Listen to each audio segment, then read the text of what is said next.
नमस्कार दोस्तों, आज हम आपके लिए लेकर आए हैं क्लास 12 का वैद्युत रसायन चैप्टर। वैद्युत रसायन चैप्टर में हम जानेंगे नष्ट इक्वेशन या नैनष्ट समीकरण। ठीक है, इस समीकरण को जानेंगे, साथ के साथ इस समीकरण से संबंधित जितने भी प्रश्न जो हमारे बोर्ड में आते हैं उन सभी की हम प्रैक्टिस करेंगे। एक बात याद रखनी है कि इस समीकरण से संबंधित एक प्रश्न हमारे बोर्ड एग्जाम में ज़रूर आता है, तो कहीं ना कहीं हमारे लिए ये टॉपिक बहुत ही अधिक महत्वपूर्ण है। तो चलिए सबसे पहले शुरू करते हैं। नैनष्ट समीकरण या नष्ट समीकरण किसे कहते हैं इसे जानते हैं, फिर हम जानेंगे इसके बारे में और अधिक जानकारी। चलिए सबसे पहला जो हमारा टॉपिक है वो है नष्ट समीकरण। क्या है नष्ट समीकरण? ये नैनष्ट समीकरण इलेक्ट्रोड विभव तथा विलयन के सांद्रण के मध्य संबंध को दर्शाने वाले समीकरण को कहा जाता है क्या? नष्ट समीकरण या नैनष्ट समीकरण। ठीक, होता क्या है, तो जर्मन के एक भौतिक वैज्ञानिक थे, ठीक, उन्होंने क्या नाम था, नैनष्ट या नष्ट भी बोल सकते हैं ना। उन्होंने बताया कि किसी ताप पर धातु इलेक्ट्रोड के विभव और मानक इलेक्ट्रोड विभव, हमने इलेक्ट्रोड विभव और मानक इलेक्ट्रोड विभव से संबंधित वीडियो डाल दी है, आप सभी लोग उस वीडियो को एक बार जरूर देख लें जिससे कि ये चीज़ें आपकी क्लियर हो जाएं। क्या है ना, मानक इलेक्ट्रोड विभव और विलयन में धातु आयनों की सांद्रता में निम्नलिखित संबंध दिया। ठीक है, उन्होंने बताया कि इनके बीच एक संबंध होता है, उस संबंध को ही क्या कहते हैं, नष्ट का समीकरण। क्या है? धातु आयन इलेक्ट्रोड विभव, मानक इलेक्ट्रोड विभव और धातु आयन की सांद्रता के मध्य जो संबंध है वो संबंध ही कहलाता है नष्ट समीकरण। क्या कहलाता है? नष्ट का समीकरण। अच्छा, इस समीकरण को पहले हम बता देते हैं क्या है।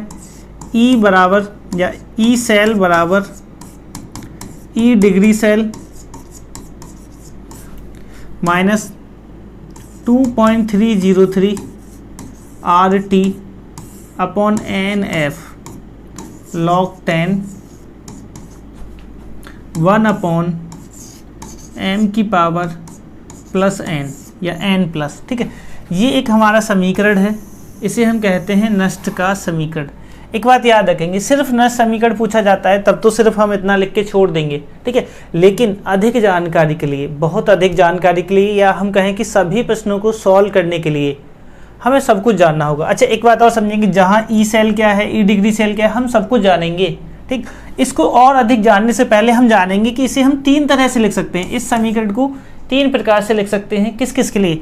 सबसे पहले है इलेक्ट्रोड विभव के लिए, दूसरा है सेल विभव के लिए, तीसरा है रेडॉक्स इलेक्ट्रोड विभव के, कब? जब रेडॉक्स इलेक्ट्रोड विभव हो उसके लिए। ठीक है, तो सबसे पहला जो प्रकार है वो है इलेक्ट्रोड विभव के लिए। ठीक है, तो वैसे हम आपको बता दें ये जो समीकरण लिखा हुआ है ये इलेक्ट्रोड विभव के लिए ही है। तो सबसे पहले चलते हैं पहले प्रकार पर। किसके लिए? इलेक्ट्रोड विभव के लिए। ठीक, ऐसे समझेंगे जैसे कोई धातु आयन है Mn प्लस n, ये n इलेक्ट्रॉन को ग्रहण करता है। ठीक, क्या बनाता है? धातु। क्लियर है? इसके लिए समीकरण क्या होगा? ठीक है, किसके लिए? इलेक्ट्रोड विभव के लिए। तो इसके लिए समीकरण होगा E सेल बराबर E degree cell minus 2.303 RT upon NF log 10 m upon m की पावर प्लस n। ठीक है, एक बात याद रखना, m लिख लो या फिर 1 लिख लो। क्यों? क्योंकि धातु की जो मोल सांद्रता होती है वो 1 होती है, तो हम इसे लिख सकते हैं। ठीक है, बात को समझ में आया? अच्छा, इस फॉर्मूले को हम लिख लेंगे, या फिर मैं फिर से कह रहा हूँ कि इस m की जगह हम कितना रख सकते हैं? 1। ठीक है, तो 1 भी रख सकते हैं, ऐसे भी लिख सकते हैं, या दोबारा से हम लिख दें E सेल बराबर E degree cell minus 2.303 RT upon NF log 10 1 upon m की पावर प्लस n। ठीक है, कोई सा भी फॉर्मूला याद रखना, एक ही बात है। ठीक है, जहाँ हम जानेंगे R क्या है। R है गैस नेतांक, जहाँ E सेल तो पता ही है, सेल विभव, और ये मानक सेल विभव या मानक इलेक्ट्रोड विभव। अच्छा, F क्या है? तो F है फैराडे नेतांक। कैपिटल T क्या है? तो कैपिटल T है परमताप। N है प्रयुक्त इलेक्ट्रॉनों की संख्या, जितने हम इलेक्ट्रॉन यूज कर रहे हैं वो N है, ठीक है। और m की पावर प्लस प्लस में n जो भी होगी वो है बिलियन के धातु आयनों की सक्रियता या सांद्रता। m की पावर प्लस n क्या है? धातु आयन की सांद्रता। सबको समझ गए? इनको तो हम जानते ही हैं। अच्छा, ये हो गया किसके लिए? इलेक्ट्रोड विभव के लिए। साथ के साथ हम एक बात याद रखेंगे, हम सभी से संबंधित एक एक प्रश्नों को या दो दो तीन तीन या जो हमारे बोर्ड में आए हुए हैं उन सभी प्रश्नों को हम सॉल्व जरूर करेंगे, ठीक है ना। आगे चलते हैं। दूसरा है सेल विभव के लिए, किसी भी इलेक्ट्रोड पर जो रिएक्शन होती है उसके लिए, ठीक। सबसे पहले जानेंगे इसके लिए जो फॉर्मूला है वो है ई डिग्री, अच्छा इसके लिए जो फॉर्मूला है ई सेल बराबर E degree cell minus 2.303 RT upon NF log 10 anode बट्टे कैथोड, एनोड बट्टे कैथोड, ठीक है। अगर बात करें रेडॉक्स के लिए भी तो एनोड बट्टे कैथोड ही होगा, अगर वहाँ अपचायक है तो अपचायक बट्टे ऑक्सीकारक हो जाएगा, कोई ज़्यादा डिफरेंस इसमें है नहीं। अच्छा, एक बहुत ही महत्वपूर्ण बात आप लोगों को सीखनी है। क्या सीखनी है? ये इक्वेशन तो सब बच्चे जान जाते हैं, ठीक है। सबसे ज़रूरी बात आती है यदि हम R का मान रख दें। R का कितना मान है भाई? एक बार समझो, यहीं रख, इसी वाले समीकरण में रख देते हैं पहले। R क्या है? गैस नियतांक है। वैल्यू कितनी होती है? 8.314। कितनी? 8.314। अच्छा, T परमताप है, ठीक है। परमताप कितना ले लेंगे? 25 डिग्री सेल्सियस, ठीक है। कितना?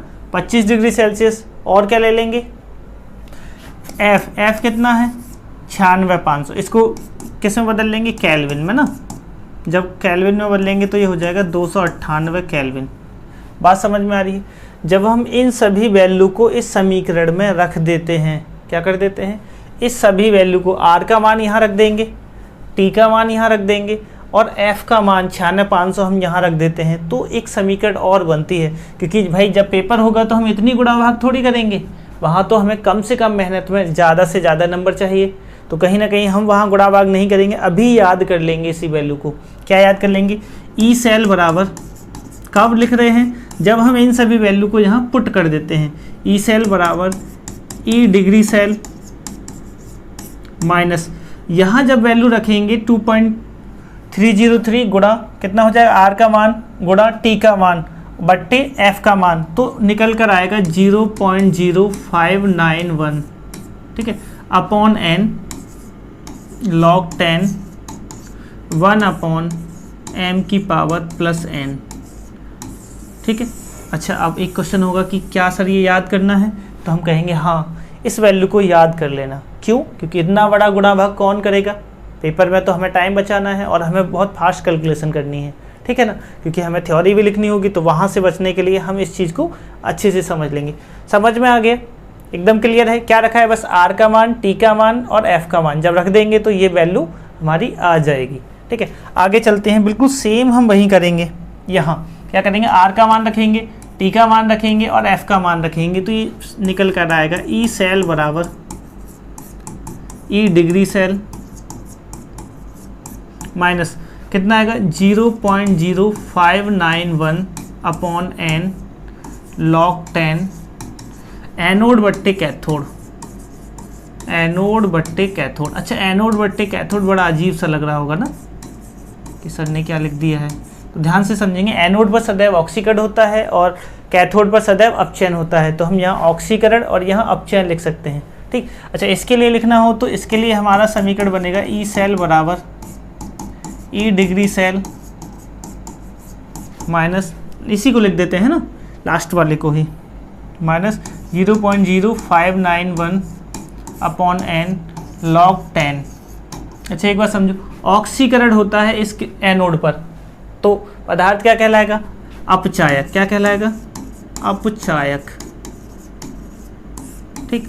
और यहाँ होता है अपचयन, तो पदार्थ कहलाएगा ऑक्सीकारक, ठीक है। ये इसके लिए हम यूज कर सकते हैं, और नहीं लिखते तो भी कोई ज़्यादा ज़रूरत नहीं थी। बस हमने क्या किया है, सभी प्रकार के फॉर्मूले तो हमें लिखा दिए हैं, जिससे कि आप सभी लोग परेशान नहीं होंगे ये फॉर्मूले कहाँ से आ गए ना। इस वाले फॉर्मूले को आप यहाँ से भी लिख सकते थे कॉपी करके ना, इस तरह से भी रख सकते हैं। ये जो आया है ये आया है आर टी और एफ का मान रखा। अच्छा रखा क्यों, तो इसकी ज़रूरतें हमें अब आगे पढ़ने वाली हैं। तो चलेंगे सबसे पहले प्रश्न पर। क्वेश्चन दे रखा है भाई, क्वेश्चन को सबसे ज़्यादा ध्यान से समझेंगे क्योंकि यहाँ से सबसे ज़्यादा देखो, एक तो पेपर में पूछता है कि सिर्फ 2 नंबर में आ जाएगा नष्ट समीकरण को लिखिए, तो हम वहाँ नष्ट का समीकरण लिख देंगे और जहाँ बताएंगे, एक बात याद रखना, सारी बातें समझ लेना, हमें कहाँ किस हिसाब से तैयारी करनी है। नष्ट समीकरण के लिए यहाँ तक हम लिखेंगे पूरा, ठीक है। इस फॉर्मूले को रख देंगे, फॉर्मूले को रखने के बाद हम बताएंगे इसको कट कर देना, ऐसे मत लिखना, इसकी ज़रूरत नहीं पड़ेगी ना। क्या लिखेंगे, इन सभी चीज़ों को, जहाँ आर क्या है, टी क्या है, एफ क्या है, एन क्या है और एम प्लस क्या है, एम की पावर प्लस एन क्या है, ठीक है। यहाँ प्लस एन कर देना। कब रखेंगे, जब सिर्फ हमसे नष्ट समीकरण पूछता है, और यदि हमसे क्वेश्चन पूछ लेगा तो हमें पूरी नॉलेज होनी चाहिए। तो फिर हम क्या करेंगे, हम इन सभी चीज़ों को सीख लेंगे, मैंने सिखा दिया है इसीलिए। अब इसीलिए हम चलते हैं पहले क्वेश्चन पे। क्वेश्चन क्या कह रहा है, क्वेश्चन कह रहा है निम्न अभिक्रिया वाले सेल का वैद्युत वाहक बल EMF पूछा है ना, EMF ज्ञात कीजिए, ठीक। एक रिएक्शन दे रखी है Zn से, Zn प्लस Ag प्लस। अच्छा आगे कह रहा है कि इसके मान भी दे रखे हैं, ठीक। वैद्युत वाहक बल ज्ञात करवा रहा है, सांद्रता नहीं दे रखी। अच्छा जब सांद्रता ना दे रखी हो तो हम सीधा सीधा उस फॉर्मूले को सॉल्व कर सकते हैं। कैसे, इसको समझेंगे। E डिग्री सेल बराबर हो जाएगा E degree cathode minus E degree anode. Formula याद रखना, इम्पोर्टेंट फॉर्मूला है, ठीक है। ये फॉर्मूला हमारे लिए काफ़ी इम्पोर्टेंट है, तो हम इस फॉर्मूले को क्या करेंगे, याद रखेंगे। क्लियर है। बात करते हैं आगे, क्या क्या दे रखा है। अच्छा मैंने बताया था कैथोड पर होता है अपचयन, तो अपचयन किसका हो रहा है, Ag, सिल्वर इलेक्ट्रॉन ग्रहण कर रही है। अच्छा 2 बातें याद रखना, ऑक्सीकरण और अपचयन। जो बच्चे बिल्कुल नहीं जानते हैं उनके लिए हम सिखा रहे हैं ना, वैसे हम उम्मीद कर रहे हैं कि ये तो आना चाहिए। ऑक्सीकरण में जो होगा वो इलेक्ट्रॉन का त्याग, क्या होगा, इलेक्ट्रॉन का त्याग होगा तो क्या होगा, धन आयन आएगा, धन आयन बढ़ जाएगा, ठीक है, या आ जाएगा। और अपचयन में क्या होगा, इलेक्ट्रॉन ग्रहण होगा तो ऋण आयन बढ़ जाएगा या फिर धन आयन हट जाएगा। तो समझो ये नॉर्मल था जिंक, और जिंक पर आ गया धन आयन, तो भाई जिंक पर क्या हो गया, ऑक्सीकरण। कहाँ होगा ऑक्सीकरण, एनोड पर। ये कहाँ होता है, एनोड पर। और ये क्या कहाँ होता है, कैथोड पर, ठीक है। अब तुम्हें डायरेक्ट समझ सकते हैं, इसको एक बार लिख लेना, कहीं नोट कर लेना। इसमें क्या होता है, धन आयन में कमी और ऋण में वृद्धि, ठीक है। इसको कहीं नोट कर लेना, हम ये नहीं कह रहे कि ये ज़रूरी है, लेकिन जिन बच्चों को आता है उनके लिए अच्छी बात है, उनका रिवीजन हो गया। जिसको बिल्कुल नहीं आता है फिर वो कहेंगे ना सर ने कहाँ से करा दिया, तो वो यहाँ से एक बार इसको लिख लेंगे, इसके बाद हम इस पर आते हैं। अब समझो कैथोड पर जो है क्या होगा, अपचयन होगा, ठीक है। अपचयन किसका हो रहा है, Ag का। Ag ने इलेक्ट्रॉन ग्रहण किया है जिससे कि उसका प्लस का चिन्ह हट गया है, मतलब धन में क्या होगी, कमी। तो समझेंगे E डिग्री सेल बराबर, वैल्यू कौन सी आएगी, Ag वाली, कितनी है 0.08, अच्छा 0 नहीं है ना, 0.80, ठीक है, माइनस दूसरा एनोड क्या है, ये जिंक वाला, तो जिंक की वैल्यू कितनी है, माइनस 0.76 वोल्ट, ठीक है। आगे निकालेंगे 0.80 माइनस प्लस हो जाएगा 0.76, कितना हो जाएगा भाई, जोड़ो 6, 7 दूनी 14 और 1 15, 1.56 वोल्ट कितना हो जाएगा, ई सेल, ठीक है, 1.56 वोल्ट। ये ई डिग्री सेल ही ई सेल के बराबर होगा, क्योंकि यहाँ कोई सांता दे नहीं रखी, एक मोल सांता होगी, यही हो जाएगा। क्लियर है, क्वेश्चन समझ में आया, क्वेश्चन ये समझ में आया, कहाँ से निकाला। इस फॉर्मूले को थोड़ा अच्छे से समझ लेना, इम्पोर्टेंट है, क्योंकि इसकी तो हमें हमेशा ज़रूरत पड़ेगी ही। बात क्लियर, सीख गए। कैथोड किसे लेंगे, एनोड किसे लेंगे, इसे बहुत अच्छे से समझ लेना, फिर ये कुछ बचेगा नहीं। अब हम आगे चलते हैं इससे जस्ट अगले क्वेश्चन पे। इसमें दे रखा है कि Zn से Zn+2 और CO+2 से CO, एक मोलर सांता की विलयन है। इसमें कह रहा है कि सेल का EMF ज्ञात कीजिए जबकि इस सेल के लिए सांता भी दे रखी है Zn की और कोबाल्ट की, दोनों की दे रखी है कितनी, -0.76 और +0.28 वोल्ट है। आगे कह रहा है तथा इनकी सांता 1 मोलर है। वैसे भी दे रखा था कि 1 मोलर सांता के बिलियन है। इनके लिए निकालना है, क्या निकालना है, EMF पूछा है। तो सेल का EMF ज्ञात करने से पहले हम देखते हैं, जानते हैं क्या है, E डिग्री सेल बराबर मानक इलेक्ट्रोड विभव निकालना पहले, E डिग्री सेल बराबर E degree cathode minus E degree anode, E degree anode. ठीक है, पहले इसे निकाल लेते हैं। तो E सेल क्या आएगा, E डिग्री सेल बराबर कैथोड कौन सा होगा भाई बताओ, अभी हमने बताया था ये इलेक्ट्रॉन त्याग रहा है तो ये तो एनोड हो जाएगा। तो ये एनोड और कैथोड क्या होगा, ये वाला। तो 0.28 माइनस के कितना हो जाएगा 0.76। ठीक है, दोनों को जोड़ो, माइनस माइनस प्लस हो जाएगा, 8 और 6 14 का 4 हासिल 1, कितना हो गया 1.04 प्लस की 1.04 वोल्ट आ जाएगा E डिग्री सेल। अच्छा, सभी लोग एक बार जोड़ कर बताना ना, जोड़ में गलती ना हो जाए ना। चल बात करते हैं आगे कि ये तो E डिग्री सेल आ गया, सेल का EMF कैसे ज्ञात करें। अच्छा, जब 1 मोलर दे रखा हो तो हम इतना भी छोड़ सकते हैं, लेकिन हम इसको थोड़ा सा और आगे जानेंगे। क्या जानेंगे, आज हमने पढ़ा भी है, क्या पढ़ा है, हमने जाना है कि फॉर्मूला E सेल निकालने के लिए, E सेल मतलब सेल का EMF निकालने के लिए फॉर्मूला होता है E डिग्री सेल, याद है, माइनस डायरेक्ट रखेंगे 0.0591 अपॉन n log 10 एनोड बट्टे कैथोड, एनोड बट्टे कैथोड क्या होता है, ये सांद्रता, मोलर सांद्रता क्या है।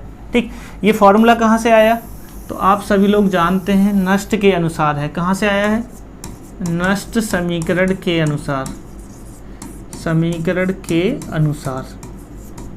उम्मीद कर रहे हैं ये बात आप सभी लोग अच्छे से समझ रहे होंगे। नष्ट लिख सकते हैं, नया नष्ट भी लिख सकते हैं, एक ही बात है ना, ज़्यादा परेशान उस पर होना नहीं है।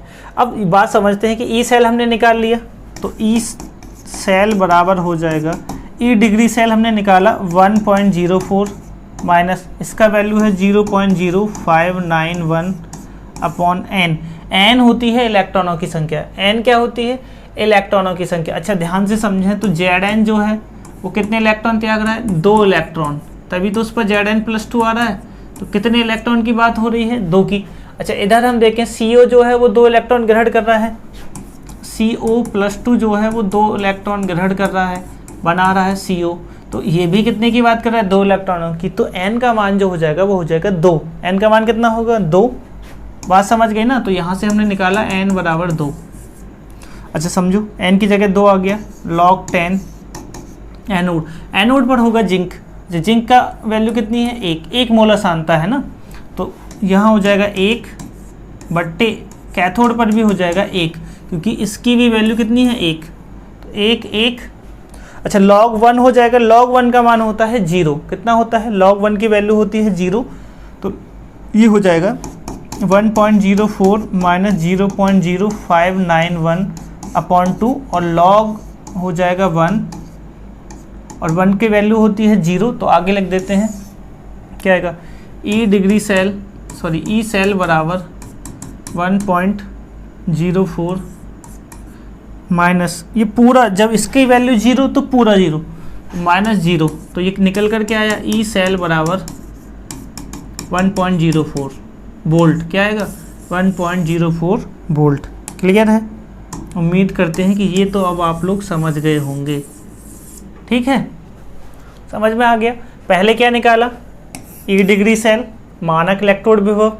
इसके बाद हमने जब ये निकाल लिया, क्योंकि यहाँ फॉर्मूले में हमें ज़रूरत पड़ती है, ठीक है, सारी बातें समझ लेना बहुत अच्छे से, बहुत इजी क्वेश्चन है, इसको समझ गए तो बाकी सभी क्वेश्चन समझ में आ ही जाएंगे। ठीक, पीछे ऐसे क्यों नहीं किया था, क्योंकि वहाँ सांता नहीं दे रखी थी ना, यहाँ सांता दे रखी। अब समझेंगे, इसकी वैल्यू यहाँ रखी, n का मान हमने वहाँ से निकाला कि 2 इलेक्ट्रॉनों का आदान प्रदान कर रहा है।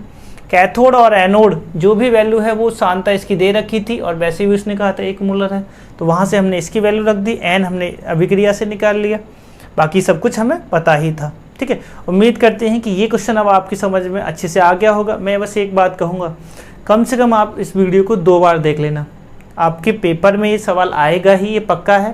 तो आप सभी लोग इसकी प्रैक्टिस ज़्यादा करनी है और कुछ नहीं करना, बार बार इसको कर करके देखना है, जिससे कि कभी इस पर हम भूलें ही नहीं। ठीक है, आगे चलते हैं। अगला जो क्वेश्चन है, क्वेश्चन कह रहा है, क्या कह रहा है भाई, क्वेश्चन हमसे कह रहा है निम्न अभिक्रिया वाले सेल का विद्युत वाहक बल ज्ञात कीजिए, ईएमएफ पूछा है। ठीक है, क्या क्या दे रखा है, CD से CD+2 है और 1 मोलर सांता है। मोलर सांता है तो कहीं ना कहीं हम कुछ करेंगे। आगे Ag+ से ये है। ठीक, अच्छा ध्यान से समझेंगे, यहाँ +2 है और यहाँ +1 है। ठीक है, तो यहाँ आयन को पहले बराबर करना होगा इसमें। आगे ये कह रहा है कि कैडमियम की वैल्यू इतनी है और इसकी इतनी है। ठीक है, चलो सबसे पहले तो क्या निकाल लें, इसको 2 भागों में बांट दें ना, जिससे कि हमें बाद के लिए आसानी हो जाए। ठीक है, यहाँ से समझेंगे, ई सेल, ई डिग्री सेल बराबर होता है ई डिग्री कैथोड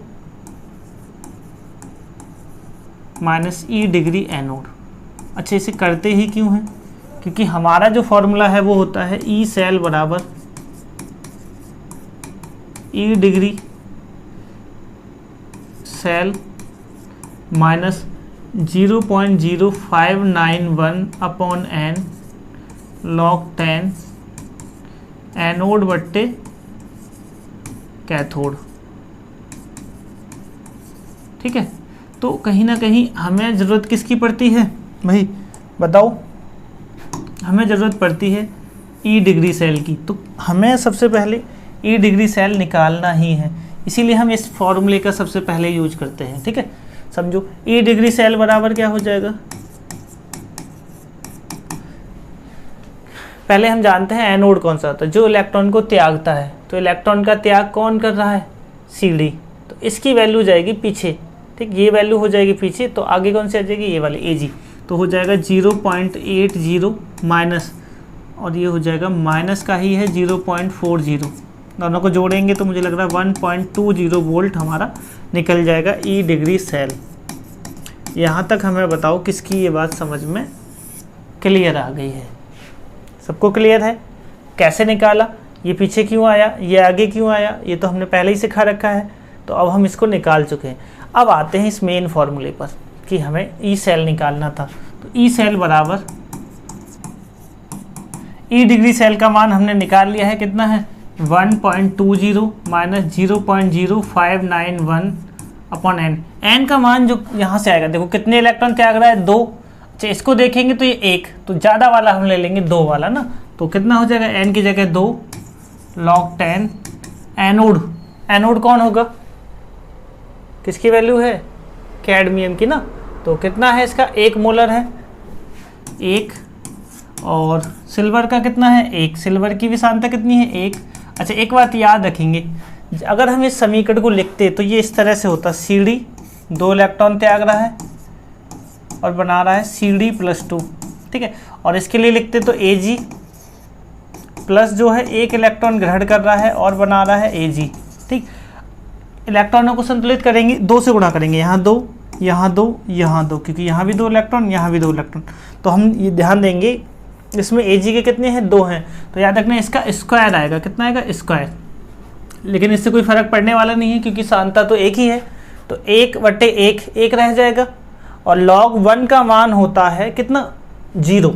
याद रखेंगे ई सेल बराबर हो जाएगा, एक बार और लिख देते हैं, 1.20 माइनस 0.0591 अपॉन 2 log 10, और इसका मान हो जाएगा 1, और log 1 का मान होता है 0, तो ये पूरा ही हो जाएगा ई सेल बराबर 1.20 माइनस 0.0591 अपॉन 2 इंटू 0, इसका मान 0, तो ई सेल का मान कितना आएगा भाई, ई सेल बराबर हो जाएगा 1.20 वोल्ट, कितना हो जाएगा 1.20 वोल्ट। ठीक है, सभी लोग इसे नोट कर लें। उम्मीद करते हैं कि अब आप सभी लोग इसको अच्छे से सीख गए होंगे, इसमें अब आपके लिए कोई भी समस्या नहीं होने वाली है। अगला क्वेश्चन है कि निम्न अभिक्रिया वाले सेल के ईएमएफ की गणना कीजिए। निम्न अभिक्रिया वाले सेल के ईएमएफ की गणना कीजिए।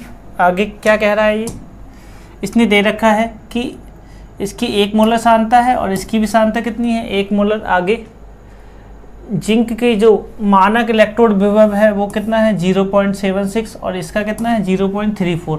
ये माइनस में है, ये प्लस में है। ठीक, सॉल्व करते हैं। सबसे पहले क्या लिखेंगे, ई डिग्री सेल बराबर ई डिग्री कैथोड माइनस ई डिग्री एनोड। ठीक है, अच्छा कैथोड एनोड की वैल्यू कितनी है समझेंगे। हमने बताया था जो इलेक्ट्रॉन त्यागता है वो एनोड पर आ जाएगा, तो जिंक आएगा एनोड पर। जिंक की वैल्यू कितनी है, ये वाली, ये एनोड के लिए हो जाएगी और ये कैथोड के लिए रख दो। 0.34 माइनस के 0.76 कितना हो जाएगा भाई, इसको जोड़ो 80 और 110 वोल्ट। कितना निकल आएगा ई डिग्री सेल 1.10 वोल्ट। ठीक है, अब चलते हैं आगे। वो कह रहा है सेल के ईएमएफ की गणना कीजिए नष्ट समीकरण के अनुसार। हम जानते हैं किसके अनुसार, नष्ट समीकरण के अनुसार। नए नष्ट भी बोलते हैं की बात है, नष्ट समीकरण के अनुसार। क्या जानते हो आप लोग, बताओ सभी लोग भाई, कमेंट करके बता दो ना। चलो, नष्ट समीकरण के अनुसार हम क्या जानते हैं, ई सेल बराबर ई डिग्री सेल माइनस 0.0591। सभी को ये फॉर्मूला याद हो जाना चाहिए। अगर याद नहीं हुआ तो ये क्वेश्चन सॉल्व नहीं होंगे, और पेपर में क्वेश्चन ही आते हैं। क्वेश्चन नहीं आएगा तो वो फॉर्मूला पूछेगा, बिना फॉर्मूला के कुछ होना नहीं है ना। आगे क्या हो जाएगा, log 10 एनोड अपॉन कैथोड। अच्छा, मैं ये नहीं कहूँगा कि आप सभी लोग भी हमारी तरह इस तरह से एनोड अपॉन कैथोड लिखें। आप बदल भी सकते हैं। क्या बदल सकते हैं, एनोड पर होता है ऑक्सीकरण तो ऑक्सीकरण लिख सकते हैं, कैथोड पर होता है अपचयन तो अपचयन लिख सकते हैं। साथ के साथ इन धातुओं की को डायरेक्ट भी लिख सकते हैं, जिस भी रूप में ये दे रखी हैं। ठीक है ना, लेकिन जैसा चाहो वैसे सीख सकते हैं। अगर आप ऐसे ही सीखना चाह रहे हैं तो इस तरह से सीख लो। हम सबसे सिंपल तरीके से आपको सिखा रहे हैं। कौन सा तरीका है, सबसे ईजी वाला ना, तो इसको सीख लेंगे तो ज़्यादा बेटर हो जाएगा। वैल्यू रख दो। ई सेल बराबर क्या है, ई सेल बराबर इसका मान है 1.10 माइनस 0.0591 अपॉन एन। कितने इलेक्ट्रॉनों की बात है भाई, देखो 2 की, यहाँ भी कितने की है 2 की। अब तो इसको याद रखना ना, अपॉन 2 log 10 एनोड पर है जिंक की मोलर सांद्रता कितनी है 1/1 कैथोड है तो कैथोड की मोलर सांद्रता कितनी है 1/1 log 1 का मान कितना हो जाएगा 0। log 1 का मान हमने कई बार करा दिया है, अब तो ये सब कुछ याद हो गया होगा। तो ई सेल बराबर 1.10 माइनस, ठीक है, 0.0591 अपॉन 2 इंटू log 1 का मान 0, पूरा कितना हो जाएगा 0। तो ई सेल का मान जो निकल कर आया वो आया 1.10 वोल्ट। कितना आया 1.10 वोल्ट आ गया हमारा ये वैल्यू। ठीक है, उम्मीद करते हैं ये आप सभी की समझ में अब एकदम अच्छे से आ गए होंगे। इतनी प्रैक्टिस हमने आपके लिए करा दी है कि आप यहाँ से कोई भी प्रश्न आ जाए अब आप उसे छोड़कर आने वाले नहीं हैं। आप सभी लोग एक काम और करते रहें कि इन सभी प्रश्नों को और इन सभी वीडियो को अपने दोस्तों के पास शेयर करते रहें। आप लोग जितना ज़्यादा शेयर करेंगे उतने ही ज़्यादा इस क्वेश्चन और उतनी ही ज़्यादा वीडियो हम आपके लिए लेकर आते रहेंगे। ठीक है ना, आप सभी लोगों का बस एक ही काम है कि इस वीडियो को ज़्यादा से ज़्यादा शेयर कर दिया करो। आगे चलते हैं, क्या कह रहा है क्वेश्चन है Zn से Zn+2 और सांद्रता दे रखी है 1 मोलर और Cu+ से क्या हो रहा है Cu। इलेक्ट्रोड अभिक्रियाएं हैं, ठीक है ना, इलेक्ट्रोड पर अभिक्रियाएं हमने सिखाई हैं। क्लियर है, चाहो तो आप सभी लोग जाकर एक हमारा ईंधन सेल को भी देख सकते हैं, शुष्क सेल भी हमने पढ़ा रखा है, तो वहाँ से आप इसको समझ सकते हैं कि हमने कहाँ से लिखी है ना। आगे ये कह रहा है इसकी सांद्रता दे रखी है 0.1। ये कह रहा है सेल का वैद्युत वाहक बल ज्ञात कीजिए। आगे वो कह रहा है कि ये वैल्यू दे रखी है उसने इतनी सारी। ठीक, कॉपर की वैल्यू दे रखी है, जिंक की भी दे रखी है। ठीक, क्या है ये मानक अपचयन विभव। चलो बात करते हैं इनकी कैसे निकालेंगे। तो हम जानते हैं ई डिग्री, सबसे पहले तो ई डिग्री सेल की वैल्यू निकाल लें तभी तो ईएमएफ ज्ञात कर पाएंगे। तो सबसे पहले अच्छा एक बात समझ लेना कैसे ज्ञात करेंगे भाई। ई सेल कैसे ज्ञात करते हैं हम बता तो चुके हैं, लेकिन फिर भी समझ लेना। ई सेल बराबर E degree cell minus 0.0591 upon n log 10 anode upon cathode, anode upon cathode. तो भाई समझो इस फॉर्मूले में सबसे ज़्यादा जो ज़रूरी बात है वो है ई डिग्री सेल। हमने भी पहले भी बताया था इस क्वेश्चन में, यहाँ भी हम बता रहे हैं। तो पहले ई डिग्री सेल को निकाल रहे हैं, ठीक है। बराबर कैसे निकालेंगे भाई, ई डिग्री कैथोड माइनस ई डिग्री एनोड, ई डिग्री एनोड, ठीक है। अच्छा कैथोड कौन सा है, तो कैथोड हमने बताया कॉपर का हो जाएगा। कितना है भाई 0.35। क्यों है, क्योंकि वो इलेक्ट्रॉन ग्रहण कर रहा है। देखो Cu+2 से उसने इलेक्ट्रॉन ग्रहण की, माइनस 0.76। अगर हम इसको जोड़ेंगे तो कितना हो जाएगा, जल्दी से बताओ, 1.11 वोल्ट, ठीक है। इतना ही आएगा ई डिग्री सेल। जोड़ लेना, 6 और 5 11 का हासिल 1 और 7 और 4 11, यही हो जाएगा ना, सही है। बात करते हैं आगे ई सेल निकालने के लिए। ई सेल निकालने के लिए क्या करेंगे, यहीं रखो उस फॉर्मूले में, ई सेल बराबर ई डिग्री सेल कितना है 1.111 माइनस 0.0591 अपॉन एन। एन कितना होगा, 2 इलेक्ट्रॉनों की बात है। कितने इलेक्ट्रॉनों की बात है भाई, 2 इलेक्ट्रॉनों की, तो हो जाएगा 2 log 10 एनोड। एनोड की एक सांता है, मूल सांता कितनी है 1। कैथोड, कैथोड की है 0.1, कितनी है 0.1। एक बात समझना है कि ये जो क्वेश्चन है ये सबसे इम्पोर्टेंट क्वेश्चन है। लास्ट में बेशक हमने रखा है, लेकिन लास्ट क्वेश्चन ही सबसे ज़्यादा इम्पोर्टेंट है, ठीक है। क्यों, क्योंकि ये दोनों सांताएं एक जैसी नहीं है। जब एक जैसी होती हैं तो हम तुरंत 0 करके उसके वैल्यू रख देते हैं, यही वैल्यू हो जाती है। लेकिन इसमें ये वैल्यू नहीं होने वाली है, तो हमें ध्यान देना है, इसको सॉल्व करना है थोड़ा ढंग से। क्या करेंगे, ध्यान देना है आप सभी को यहाँ, ठीक है। बस यही छोटी छोटी गलतियाँ हम करके आते हैं पेपर में, इसी वजह से हमारे नंबर कट हो जाते हैं ना। तो ध्यान से समझेंगे, यहाँ से सबसे इंपॉर्टेंट लाइन शुरू होती है। ई सेल बराबर हो जाएगा 1.11 माइनस, अगर हम इसमें भाग देंगे तो आएगा 0.0, कितना हो जाएगा 2, कितना हो जाएगा 9 हो जाएगा और 5 हो जाएगा ना।